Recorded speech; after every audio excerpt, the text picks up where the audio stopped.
রাজধানীর মৌচাকে Sirajul Islam medical college হাসপাতালে একটি কারের ভেতর থেকে দুই যুবকের মরদেহ উদ্ধার করা হয়েছে।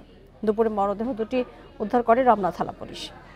হাসপাতাল কর্তৃপক্ষ জানিয়েছে, শনিবার ভোর 5:30টায় গাড়িটি পার্কিংয়ে প্রবেশ করে। গেটে কর্তব্যরত নিরাপত্তা কর্মীরা গাড়িটিকে জিজ্ঞেস করলে রোগী আছে বলে তারা ভেতরে প্রবেশ করে। 2 দিন অতিবাহিত হওয়ার পরও গাড়িটি পার্কিং থেকে বের না হওয়ায় নিরাপত্তা কর্মীরা গাড়ির ভেতরে দুই যুবককে দেখতে পান। পরে পুলিশ এসে মৃতদেহগুলো উদ্ধার করে, তবে নিহতদের নাম পরিচয় এখনো পর্যন্ত জানা যায়নি।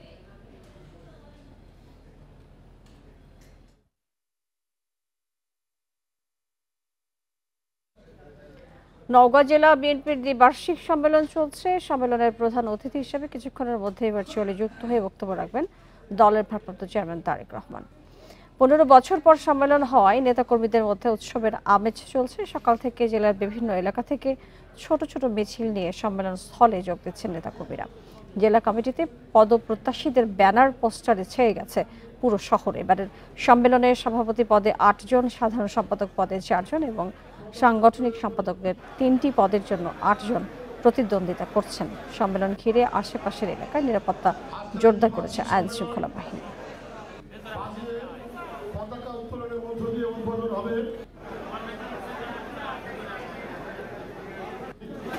দলীয় এবং জাতীয় সঙ্গীত রেডি রাখবার জন্য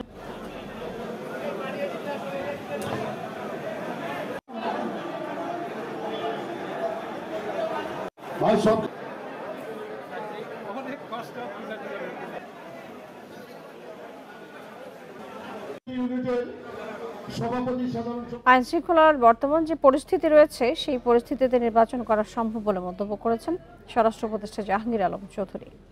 কেরানীগঞ্জে ঢাকা 3 আসনের 3 নম্বর ভোট কেন্দ্র তেঘুরিয়া উচ্চ বিদ্যালয় পরিদর্শন শেষে সাংবাদিকদের কাছে এই মন্তব্য করেন তিনি। নির্বাচন উপলক্ষে 40,000 বডি ক্যামেরা সেন্টার থেকে মনিটর করা হবে।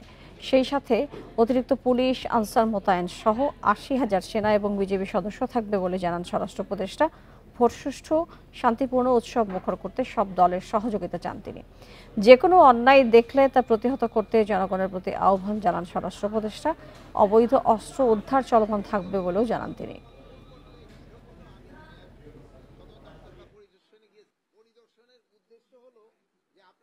ভোটটা যেন সুস্থ এবং শান্তিপূর্ণভাবে হয় এবং একটা উৎসব মুখর পরিবেশে হয়, এই জন্য আমাদের সব ধরনের চেষ্টা থাকবে। যে পার্টিগুলি পার্টিসিপেট তাদের সব ধরনের সহযোগিতা এবং জনগণের একটা সহযোগিতা কিন্তু দরকার। 40,000 বডি ক্যাম্প কেনার চিন্তা ভাবনা আছে। এটা পুরা ভোটার কেন্দ্রগুলিতে আমরা যেন নির্বাচনে এক জায়গা থেকে দেখা যায়। কুষ্টিয়ার মিরপুরে পূর্ব বিরোধের জেরে স্থানীয় এক সাংবাদিকের উপর হামলার অভিযোগ উঠেছে প্রতিবেশীর বিরুদ্ধে। ভোরে উপজেলার বিজিবি সেক্টর পাড়ায় এই ঘটনা ঘটে। স্থানীয়রা জানায়, কয়েকদিন আগে স্থানীয় পত্রিকা দৈনিক আজকের সূত্রপাতের মিরপুর উপজেলা প্রতিনিধি ফিরোজ আহমেদের নাতি এবং একই এলাকার প্রতিবেশী মিলনের ছেলে খেলাধুলা করছিল। তখন তাদের মধ্যে হাতাহাতির ঘটনা ঘটে। এ নিয়ে অভিভাবকদের মধ্যে কথা কাটাকাটি হয়। এর জেরে ভোরে মসজিদে যাওয়ার সময় মিলন সহ আরও 4 থেকে 5 জন ফিরোজের উপর হামলা চালায়। এই সময় হাতুড়ি, ইট ও লোহার রড দিয়ে ফিরোজকে আঘাত করে তারা। ফিরোজকে উদ্ধার করে প্রথমে উপজেলা স্বাস্থ্য কমপ্লেক্সে নিয়ে যাওয়া হয়। পরে উন্নত চিকিৎসার জন্য তাকে কুষ্টিয়া জেনারেল হাসপাতালে ভর্তি করা হয়। এই ঘটনায় জড়িতদের দৃষ্টান্তমূলক শাস্তির দাবি জানিয়েছে স্থানীয় সাংবাদিকরা। পুলিশ বলছে, এখন অভিযোগ পাননি তারা। অভিযোগ পেলে তদন্ত করে আইনি ব্যবস্থা নেওয়া হবে।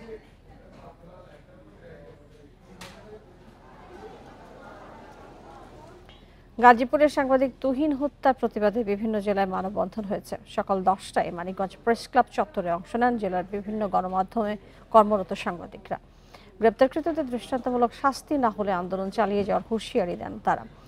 ঝিনাইদহে মানববন্ধন কর্মসূচি পালিত হয়েছে। সকালে ঝিনাইদহ শহরের পোস্ট অফিস মোড়ে এই কর্মসূচির আয়োজন করা হয়। ঘণ্টাব্যাপী চলা এই কর্মসূচিতে বক্তারা প্রকাশ্যে হত্যা, গণমাধ্যমের স্বাধীনতার উপর ভয়াবহ আঘাত উল্লেখ করে দৃষ্টান্তমূলক শাস্তি চান তারা।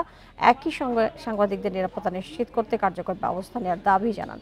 সাংবাদিক তুহিন হত্যাকারীদের ফাঁসি এবং সাংবাদিক সুরক্ষা আইনের দাবিতে ঝালকাঠি, সিরাজগঞ্জ, নীলফামারী, লালমনিরহাট এবং হিলিতে মানববন্ধন হয়।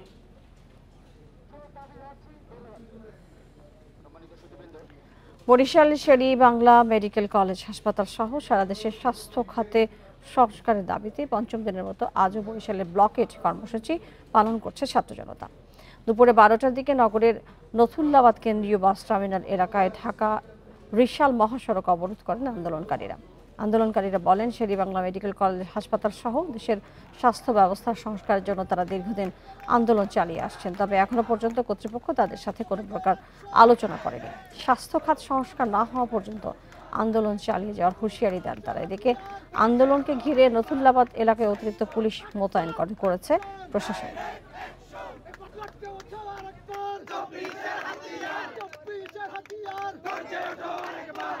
সবার একটাই প্রতিবাদ, এই মুহূর্তে দরকার শের-ই-বাংলা সংস্কার। আমাদের যে কজন উপদেষ্টা আছে, যে কজন সরকার আছে, তারা কি দেখে না আমাদের এই নিউজ? তারা কি করে? তাদেরকে তো আমরা ওই চেহারা বসাইছি।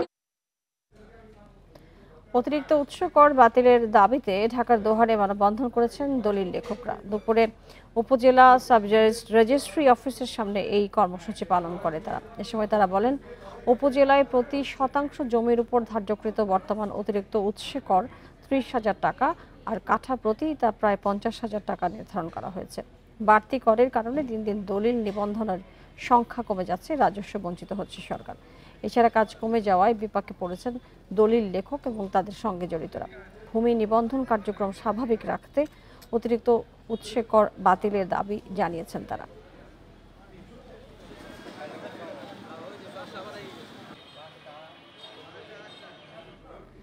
লালমনিরহাটের বুড়িমারি স্থলবন্দর এলাকার বাঁশকল থেকে মেডিকেল পর্যন্ত খানাখন্দে ভরা সড়কটি সংস্কারের দাবিতে আজ সোমবার সকালে মানববন্ধন অনুষ্ঠিত হয়েছে। এতে একাধিক প্রতিষ্ঠানের শিক্ষার্থী, শিক্ষক, আমদানি রপ্তানিকারক সহ এলাকার লোকজন মানববন্ধনে অংশ নেয়। স্থানীয়দের অভিযোগ, দীর্ঘ 15 বছর ধরে সড়কটির সংস্কার না হওয়ায় নিয়মিত দুর্ঘটনা ঘটছে। পাশাপাশি স্থলবন্দরে আমদানি রপ্তানিতেও এর বিরূপ প্রভাব পড়ে। মানববন্ধন চলাকালে পাটগ্রাম বুড়িমারি স্থলবন্দর মহাসড়কে যান চলাচল বন্ধ হয়ে পড়ে।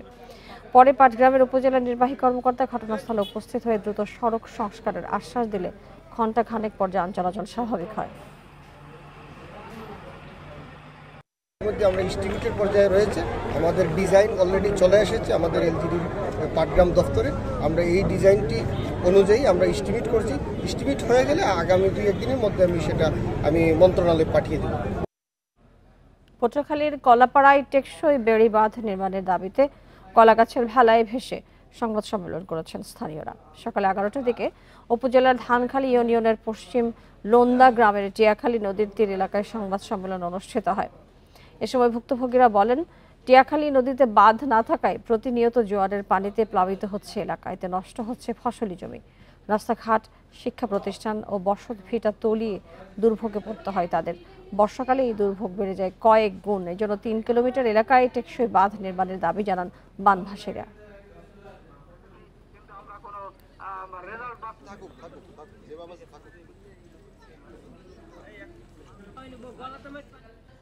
এখনও ডেঙ্গুতে আক্রান্ত বেশিরভাগ রোগী রাজধানীর বাইরের, তবে চলতি মাসে ঢাকার 2 সিটিতে ডেঙ্গু রোগীর সংখ্যা বেড়েছে।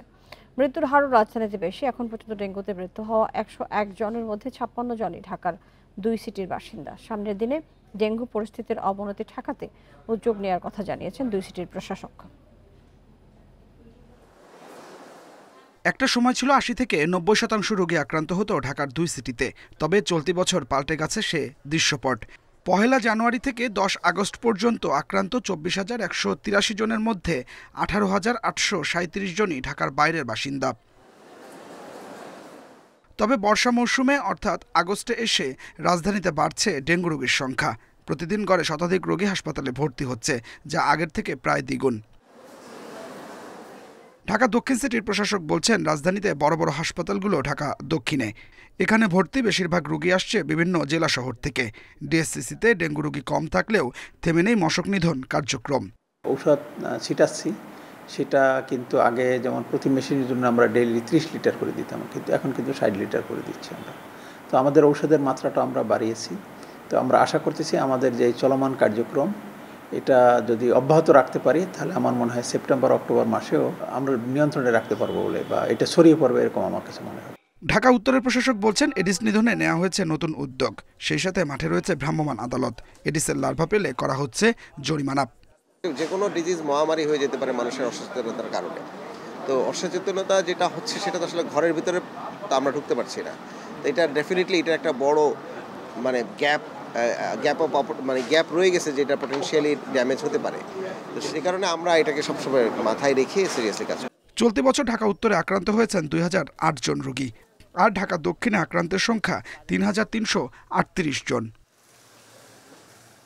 Adilur Rahman, independent news, Dhaka. নরসিংদীর একটি বেসরকারি হাসপাতাল থেকে চুরি হওয়া নবজাতককে উদ্ধার করা হয়েছে। রাতে বেলাব উপজেলার রাজাবাড়ি এলাকা থেকে তাকে উদ্ধার করা হয়। এই ঘটনায় আটক করা হয়েছে এক নারীকে। রোববার দুপুরে পৌর এলাকার বাসাইলস্থ ন্যাশনাল হেলথ কেয়ার হাসপাতাল থেকে চুরি হয় নবজাতক। সিসিটিভি ফুটেজে দেখা যায় বোরকা পরা এক নারী আঁচলের নিচে নবজাতকটিকে নিয়ে হাসপাতাল থেকে বেরিয়ে গেছেন। স্বজনদের অভিযোগ, হাসপাতালের গাফিলতি এবং অব্যবস্থাপনার কারণে এই চুরির ঘটনা ঘটেছে। তবে কর্তৃপক্ষের দাবি, পরিবারের উপস্থিতিতে এই চুরির ঘটনা ঘটেছে। এখানে কর্তৃপক্ষের কোনো অবহেলা ছিল না।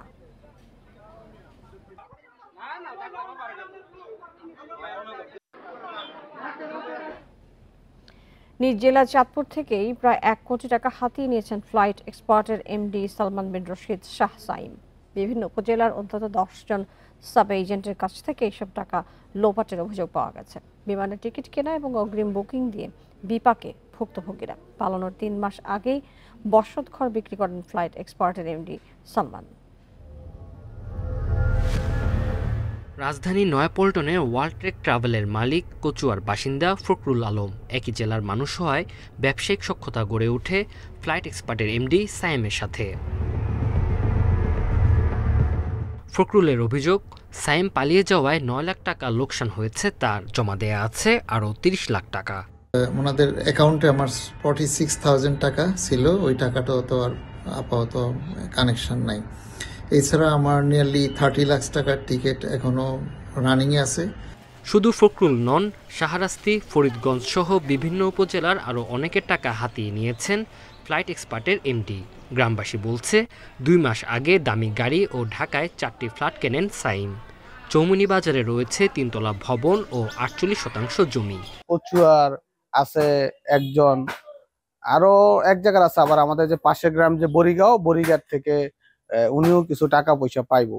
টিকিটের ব্যবসা করে এক্সপার্ট ফ্লাইট নামে কি জানি, এটা আমরা পরে শুনছি, এখন শুনতে পারি আর কি। বিভিন্ন নিউজ অথবা অনলাইনে দেখতে পাচ্ছি যে ওরা মানুষের টাকা মেরা চলে গেছে। তবে ফ্লাইট এক্সপার্টের পরিচালনা পর্ষদ ও কয়েকটি ট্রাভেল এজেন্সির ষড়যন্ত্রের অভিযোগ করেছেন সাইমের বাবা। ডিজিটালাইজড, এটার মধ্যে যদি কেউ কমান্ড না মানে তাহলে এটা বিরাট ক্ষতি হয়ে যায়। তখন তারা সিস্টেমটা তারা নিজেরাই বন্ধ করে দিয়েছে, যেন আর কেউ টিকিট ইস্যু না করে। পুলিশ বলছে, ভুক্তভোগীদের অভিযোগ পেলে আইনি ব্যবস্থা নেওয়া হবে। শুনেছি সে এই ব্যবসার সাথে জড়িত অনেক ভুক্তভোগী রয়েছে। কচুয়া থানা এলাকায় যদি এরকম কেউ ভুক্তভোগী থাকে, তাদেরা যদি আইনগত ব্যবস্থা গ্রহণ করতে চায়, তাহলে থানায় অভিযোগ দায়েরের প্রেক্ষিতে তার বিরুদ্ধে আইনগত ব্যবস্থা গ্রহণ করা হবে। অর্থ আত্মসাতের অভিযোগে 2 আগস্ট ফ্লাইট এক্সপার্টের এমডি সহ 5 জনের বিরুদ্ধে মামলা করেন এক ভুক্তভোগী। এই ঘটনায় 3 জনকে গ্রেপ্তার করে পুলিশ। তবে এমডি, তার বাবা ও ভাই পলাতক। Independent news. পাঠদান না করেই 13 বছর ধরে বেতন তুলছেন মাগুরার এক মাধ্যমিক বিদ্যালয়ের সহকারী শিক্ষক শিশির সরকার। সাবেক সংসদ সদস্যের এপিএস হওয়ায় ক্ষমতার দাপটে তার বিরুদ্ধে কোনো ব্যবস্থা নেয়নি স্কুল কর্তৃপক্ষ। স্থানীয়দের অভিযোগ, তাকে সহযোগিতা করছেন স্কুলের প্রধান শিক্ষক। মাগুরার শালিখা উপজেলার অভয়াচরণ মাধ্যমিক বিদ্যালয়ে 13 বছর ধরে সহকারী শিক্ষক পদে আছেন শিশির সরকার। সাবেক এমপি বীরেন শিকদারের এপিএস ছিলেন তিনি। ক্ষমতার দাপটে ক্লাসে না এসেও নিয়মিত বেতন ভাতা তুলেছেন। ইন্ডিপেন্ডেন্ট টেলিভিশনে সংবাদ প্রচারের পর গত 14 মে শিশির সরকারকে চাকরি থেকে বরখাস্ত, এমপিও বাতিলের সুপারিশের বিষয়ে প্রয়োজনীয় ব্যবস্থা নিতে প্রধান শিক্ষককে নির্দেশ দেয় উপজেলা নির্বাহী কর্মকর্তা। অভিভাবকদের অভিযোগ, এরপরও ওই শিক্ষকের বিরুদ্ধে কোনো ব্যবস্থা নেননি প্রধান শিক্ষক। ক্লাসে না এলেও স্কুলের হাজিরা খাতায় তাকে দেখানো হচ্ছে অনুপস্থিত হিসেবে। উনি ক্লাস করে এরকমের কোনো কিছু দেখিনি। নারায়ণগড় থেকে এসে শৈশাক্ষর করে সে মস্তানি কায়দায় ওরা নিয়ে চলে যায় বেতন ভাতা। অভিযোগ দিচ্ছে এলাকার লোকে, ততবারই দেখি সেটা আউট হয়ে যায়। আবেদন করতে চাই যে কর্তৃপক্ষ দ্রুত আছে একটা ব্যবস্থা নেই। যদিও দ্রুত ব্যবস্থা নেওয়ার আশ্বাস দিয়েই দায় সারছেন প্রধান শিক্ষক। দেরি হলো বলতে আমরা তো কার্যক্রমটা করবো, কমিটিও ছিল না, একটা প্রসেস তো আছে, করতে হবে, সেইভাবে তো করা লাগবে, সেইভাবে যতটুকু হয়েছে দেরি। অভিযুক্ত শিশির সরকারের বিরুদ্ধে বিভাগীয় মামলা করতে প্রধান শিক্ষককে নির্দেশ দেওয়া হয়েছে বলে জানান জেলা প্রশাসক। ম্যানেজিং কমিটির আহ্বায়ক স্কুলের হেড টিচারকে বলেছেন বিষয়টা তার এমপিও বাতিল করে তার ডিজি শিক্ষাকে জানানোর জন্য এবং তার বিরুদ্ধে ফৌজদারি মামলা করার জন্য, যেহেতু সে সরকারি টাকা প্রস্তুত করেছে, এই দায় তার বিরুদ্ধে মামলা করার জন্য। দ্রুত ওই শিক্ষককে চাকরি থেকে অব্যাহতি দিয়ে নতুন শিক্ষক নিয়োগের দাবি শিক্ষার্থী ও অভিভাবকদের। Independent news. মুন্সিগঞ্জে চেতনানাশক ব্যবহার করে ইজি বাইক ছিনতাইকারী চক্রের 7 সদস্যকে গ্রেপ্তার করেছে পুলিশ। রোববার রাতে জেলার বিভিন্ন স্থানে অভিযান চালিয়ে তাদের গ্রেপ্তার করা হয়। এ সময় ছিনতাইকৃত 6টি ইজি বাইক, চেতনানাশক মাখানো বিস্কুট এবং একটি ওয়্যারলেস সেট উদ্ধার করা হয়েছে। দুপুরে এক সংবাদ সম্মেলনে এই তথ্য জানান পুলিশ সুপার মোহাম্মদ শামসুল আলম সরকার। তিনি বলেন, দীর্ঘদিন ধরে চক্রটি যাত্রী বেশি ইজি বাইক চালকদের চেতনানাশক মিশ্রিত খাবার বা পানীয় খাইয়ে অজ্ঞান ও হত্যা করে ইজি বাইক ছিনতাই করছিল। পরে ছিনতাইকৃত ইজি বাইকগুলোর রং পরিবর্তন করে বিক্রি করত তারা। সর্বশেষ গত 2 আগস্ট সিরাজদি খানে এলাকায় ইজি বাইক ছিনতাই করে চক্রটি। গাজীপুরের শ্রীপুরে শিশুকে দল বেঁধে ধর্ষণের অভিযোগ উঠেছে। এই ঘটনায় রাতে শ্রীপুর থানায় অভিযোগ দিয়েছে শিশুটির বাবা। অভিযোগে বলা হয়, ভুক্তভোগী শিশুটি 5ম শ্রেণীর শিক্ষার্থী। 2 সপ্তাহ আগে স্কুল থেকে বাড়ি ফেরার পথে ওই শিশুকে কোমল পানীয়ের সঙ্গে চেতনানাশক ওষুধ খাইয়ে অজ্ঞান করে কয়েকজন যুবক। পরে তার উপর পাশবিক নির্যাতন চালানো হয়। এই ঘটনার আপত্তিকর ভিডিও সামাজিক যোগাযোগ মাধ্যমে ছড়িয়ে দেওয়ার ভয় দেখিয়ে একাধিকবার মেয়েটিকে ডেকে নিয়ে পালাক্রমে ধর্ষণ করে তারা। কয়েকদিন আগে স্বজনদের বিষয়টি জানালে থানায় অভিযোগ দেয় তার বাবা। এতে আসামি করা হয় শফিকুল ইসলাম, জসিমউদ্দিন, বাবুল মিয়া এবং সাব্বির আহমেদকে। শ্রীপুর থানার ওসি জানান, ঘটনাটি তদন্ত করে দ্রুত ব্যবস্থা নেওয়া হবে।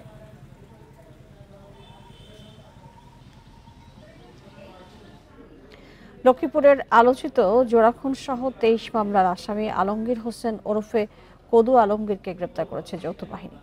ভোরে উত্তর জয়পুর ইউনিয়নের কংস নারায়ণপুর এলাকায় নিজ বাড়ি থেকে তাকে গ্রেপ্তার করে পুলিশ। পুলিশ জানায়, আসামি কদু আলমগীরের বিরুদ্ধে বশিরপুর ইউনিয়নে নোমান রাকিব হত্যাসহ অন্তত 23টি মামলায় গ্রেপ্তারি পরোয়ানা রয়েছে।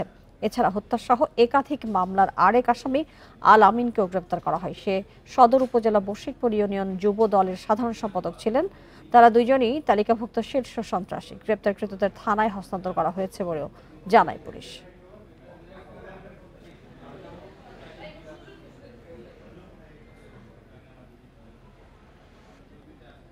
নোয়াখালীর বেগমগঞ্জ 3 বছর বয়সী শিশুকে হত্যার অভিযোগে সৎ মাকে কারাগারে পাঠিয়েছে আদালত।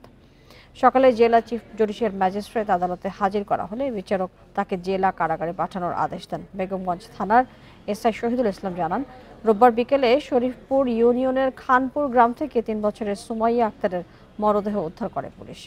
দাফনের সময় তার শরীরে আঘাতের চিহ্ন দেখে পুলিশে খবর দেন পরিবারের অন্য সদস্যরা। এই ঘটনায় শিশুটির সৎমা শিউলি আক্তারকে আটক করা হয়। রাতে শিশুটির দাদির দায়ের করা হত্যা মামলায় তাকে গ্রেপ্তার দেখানো হয়।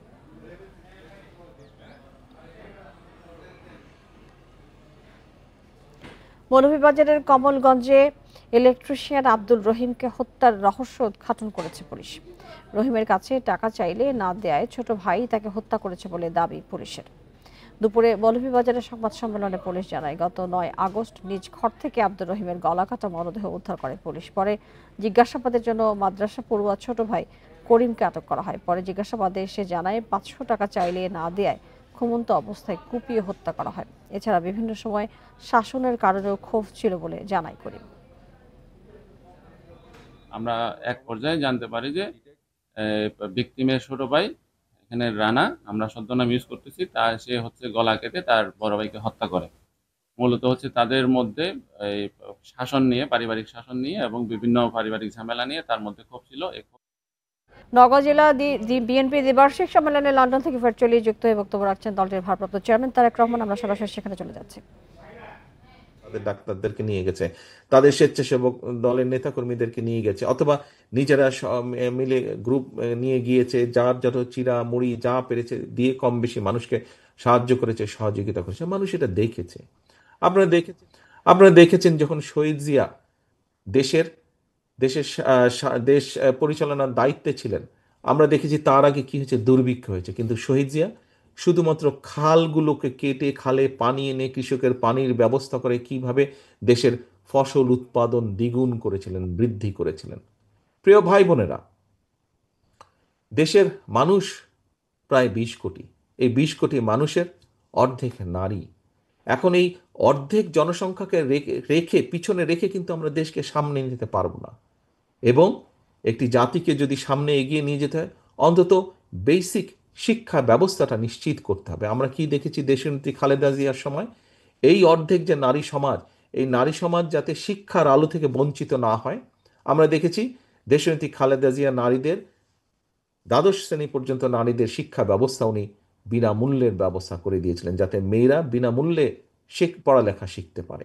এই যে মূল দুটি, এরকম আরও যদি আমরা বলি আরও অনেক এরকম বিষয় আছে, কিন্তু কি এই বিষয়গুলো? এই বিষয়গুলো দিয়ে আমি বোঝাতে চেয়েছি যে দেশের মানুষের জন্য, দেশের জন্য যে কাজটি করলে দেশ উপকৃত হবে, মানুষ উপকৃত হবে, এইরকম অনেকগুলো কাজ বিএনপি সেই সময় কাজ করেছিল। এবং এই সকল বিষয় দেখেই কিন্তু মানুষ ভরসা করে বিএনপির উপরে। প্রিয় ভাই বোনেরা, উপস্থিত সহকর্মীবৃন্দ, আপনাদের এখানে এই ঘরে যারা কাউন্সিলর হিসেবে উপস্থিত আছেন, কাউন্সিলরবৃন্দের বাইরেও বিএনপির বিভিন্ন পর্যায়ে, বিএনপির অঙ্গ সহযোগী সংগঠনের বিভিন্ন পর্যায়ে নেতাকর্মীবৃন্দ উপস্থিত, আপনাদের সবার কিন্তু একটি বিষয়ের ধারণা আছে, একটি বিষয়ে জানা আছে। কি? এই যে দেখুন, এখন পত্র পত্রিকা খুললে, টিভি খুললে আমরা একটি সংবাদ দেখি। কি সংবাদ? যে রিফর্ম নিয়ে, অর্থাৎ সংস্কার নিয়ে, বিভিন্ন বিষয়ে সংস্কার নিয়ে আলোচনা হচ্ছে। এই যে অন্তর্বর্তীকালীন সরকার একটি সংস্কার কমিশন করে দিয়েছে। এই কমিশন বিভিন্ন বিষয় নিয়ে আলোচনা করছে, সংস্কারের বিভিন্ন বিষয় নিয়ে, যে কি কি সংস্কার করলে দেশের কি কি ভালো হবে। নেতৃবৃন্দ, আপনাদের প্রত্যেকের জানা আছে, প্রত্যেকের ধারণা আছে, এই যেই সংস্কারগুলোর বিষয়ে আলাপ আলোচনা হচ্ছে, এই সংস্কারগুলোর বিষয় আপনার দল, বাংলাদেশ জাতীয়তাবাদী দল বিএনপি, আজকে থেকে 2-2.5 বছর আগে যখন স্বৈরাচার এই দেশের মানুষের টুটি চেপে ধরেছিল, যখন স্বৈরাচার এই দেশের মানুষের ভোটের অধিকারকে কেড়ে নিয়েছিল, যখন যে স্বৈরাচারকে বাংলাদেশের মানুষ বিতাড়িত করে দিয়েছে বাংলাদেশ থেকে, সেই স্বৈরাচার যখন বাংলাদেশের মানুষের অর্থ সম্পদ লুটপাট করে পাচার করে দিচ্ছিল, সেই সময় আমাদের দল বিএনপি বাংলাদেশের মানুষের সামনে এই 31 দফা উপস্থাপন করেছিল, রাষ্ট্র মেরামতের 31 দফা। মনে আছে আপনাদের? আচ্ছা, মনে অবশ্যই আছে আপনাদের, আমি জানি। এই 31 দফার মধ্যে নিশ্চয়ই আপনারা কম বেশি সকলে দেখেছেন, এই 31 দফার মধ্যে বিএনপি কি কি সংস্কার করতে চায় রাষ্ট্রকে মেরামত করার জন্য, রাষ্ট্রকে জনগণের মতন করে গড়ে তোলার জন্য কি কি মেরামত করতে চায় রাষ্ট্র কাঠামো, সেই বিষয়গুলো সব আছে এই 31 দফার মধ্যে। আজকে যদি আপনি আপনার দলের এই 31 দফা এবং অন্তর্বর্তীকালীন সরকারের যে সংস্কার কমিশন আছে তাদের বক্তব্য যদি থাকেন, দেখবেন যে প্রায় সবগুলো বিষয়, 2-4টা হয়তো এদিক ওদিক থাকতে পারে, কিন্তু সবগুলো বিষয় মিলে যাচ্ছে। প্রিয় সহকর্মীবৃন্দ, যেই বিষয়গুলো এই দেশকে মেরামত করার জন্য, যে বিষয়গুলো আজকে বহু মানুষ, আমরা কাউকে ছোট করতে চাই না, আমরা কাউকে হেয় করে কথা বলতে চাই না, আমরা চাই সবাইকে নিয়ে কাজ করতে, আমরা সকলকে ঐক্যবদ্ধভাবে কাজ করতে, আমরা সকলের মতামতকে সম্মান জানাতে চাই। কিন্তু গত 6 মাস 1 বছর ধরে যারা সংস্কারের কথা বলছেন, তাদের বহু আগে আপনি সংস্কারের কথা বলেছেন। যারা আজ সংস্কার এই সংস্কার হতে। নওগাঁ জেলায় বিএনপি দ্বিবার্ষিক সম্মেলনে কথা বলছিলেন দলটির ভারপ্রাপ্ত চেয়ারম্যান তারেক রহমান। আমরা চলে যাচ্ছি পরের খবরে। জুলাই গণঅভ্যুত্থানের বর্ষপূর্তি পালনে রাজশাহী বিশ্ববিদ্যালয়ে বর্ণাঢ্য বিজয় র্যালি এবং সমাবেশ অনুষ্ঠিত হয়েছে। বেলা 11টার দিকে ক্যাম্পাসে অনুষ্ঠিত এই র্যালিতে অংশ নেয় জাতীয়তাবাদী আদর্শের শিক্ষক, কর্মকর্তা, কর্মচারী, ছাত্রদলের নেতাকর্মী ও শিক্ষার্থীরা।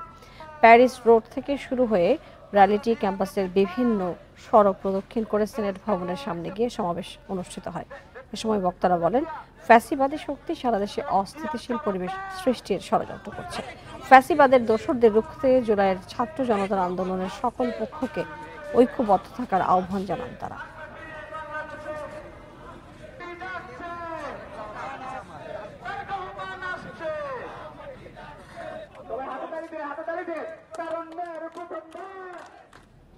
রাঙামাটির কাপ্তাই হ্রদের পানি কমতে শুরু করেছে, ফলে 4 দিন বন্ধ থাকার পর সকালে চন্দ্রঘোনা রাইখালী নৌ রুটে ফেরি চলাচল আবারও শুরু হয়েছে।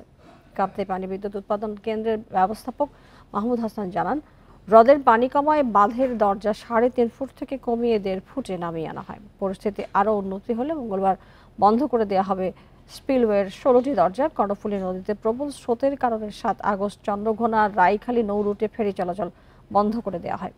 ফেরি বন্ধ থাকায় রাঙামাটির সাথে বান্দরবানের সড়ক যোগাযোগ বন্ধ আছে। এদিকে কাপ্তাই হ্রদের পানি কমায় স্বস্তিতে ফিরছে হ্রদ তীরবর্তী নিচু এলাকায়। দ্রুত পানি পুরোপুরি কমে যাওয়ার আশা করছেন পানিবন্দী এলাকার মানুষ। 5 আগস্ট কাপ্তাই হ্রদের পানির উচ্চতা বিপদসীমা ছাড়িয়ে যাওয়ায় বাঁধের সবগুলো গেট খুলে দেওয়া হয়।